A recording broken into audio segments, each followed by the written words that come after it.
burya umugabo nuhiga imihigo iyo mihigo yahize akayihigura ngira ngo abantu benshi akakana murakibuka. Ndi umwana mwiza buriya nanze gusohora sekoma kandi video na audio ndabifite. Yego kuki wanze kubisohora rero?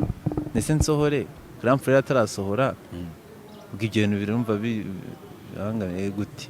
Grand Frère wa atarasohora usohoye sekoma isohotse mbere ya Soweto byagenda kera biteze hasi.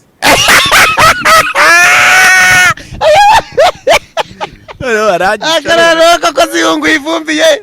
Ndabyibuka aya magambo Eazy yatangaje tariki 25 mu kwezi kwa gatanu mwaka washize 2024. Ico gihe abantu benshi batangiye kuvuga bati Eazy ashaka kuririra kuri Bruce Melodie kugira ngo akorere promotion indirimbo ye yaragiye gusohora yise Sekoma ndetse no kugira ngo abantu bamuha attention cyane. Gusa amagambo Eazy yatangazaga ubanza hari ukuri kuko nyuma y'ukwezi kumwe yaje gushyira hanze indirimbo ye yitwa Sekoma aciyemo nk'ibyumweru bitatu na Bruce Melodie aza gushyira hanze indirimbo ye yise Sowe. Ni indirimbo yari yamutwaye amafaranga menshi kuko ndabyibuka ubwo Bruce Melodie yashyiraga hanze iyi indirimbo yiswe byagiye bitangazwa ko ngo yamutwaye amafaranga ari hejuru ya miliyoni 60 z'amafaranga y'u Rwanda kuyikorera video gusa. Kugeza kuri ubu rero ukuri imibare ihagaze y'izi ndirimbo ku mbuga nkoranyambaga zicuruza imiziki nko kuri YouTube, indirimbo yitwa Sekoma ya Eazy imaze kurebwa n'abagera kuri miliyoni 9,800 mu gihe Sowe ya Bruce Melodie imaze kurebwa na miliyoni 2,800 kuri YouTube. Ahantu rero uyu mungu witwa Eazy abera kaga ku kintu kijyanye na hit. Mu kanya gato kashize nibwo nari mubabwira ko muri iyi minsi ihanganishwa ryafashe indi ntera rya Bruce Melodie na Theben, abahanzi baziye rimwe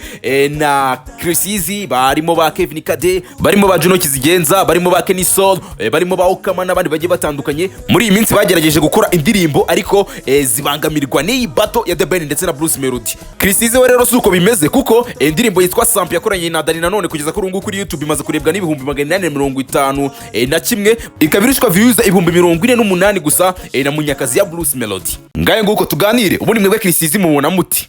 Yibutsa ko ikinyobwa cyiza kiryoshye kigezweho cyangwa kandi kidatera hangover ari B1 Gin, kikaba cyiza cyane kukunzi ba kokuteri none kikagira n'umwihariko kudatera umufuke. Dore twamaze kugira muri weekend rero mukomeze gusabana n'abanyumwinywera B1 Gin, njyewe ndi Mideli w'Abanyarwanda.